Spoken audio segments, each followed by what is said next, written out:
Good morning mga paps. Gusto lang na ako ipakita sa inyo ako ang mga rabbit mga paps. Muna ako ang orange ng rabbit. Bago pa ni siya nanganak, gahapon pa ni siya nanganak siya. So, grabe ang iyang pagpangibutog ka ng naibalahibo. Yung na mga paps, ngibot ni sila balahibo. Pakitunta mo sa iyahang mga anak. Ano yung mga anak? Guwapa kayo mga anak. Upat raman po kabuok. Orange kayo. Upat kabuok yung mga anak mga paps. Busog kayo. So, kini mo ni ang kuan nalutas na nga mga anak. So 2 months na ni siya. 2 months na gikan sa akong pagpalit mga paps.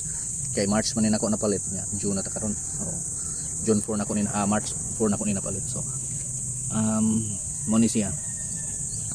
Unya kini siyang tulo nga gi tali na mga paps. Kuan ni siya mga laki. Unya napugoy mga bae pulos ni mga anak kining tulo po ni siya kabuk mga bae. Di anak. So mao po ni nila. So kini akong Dutch mo ni mga paps nani siya anak nga kuan anak ani unom. So mo ni mga paps yang anak. So unom kubok yang anak. So yun anak mga paps.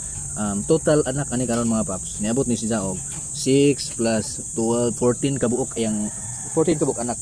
So giihawan 8 ni siya kabuok ako ning giihaw ang giihaw nako ang tulo. So pakitunta mo sa tulo akong giihaw pero ang duha ako nang gitadtad ang usa wala na tara kinaplano ko gitsunod. So yun anak mga paps. Thank you for watching mga paps. God bless.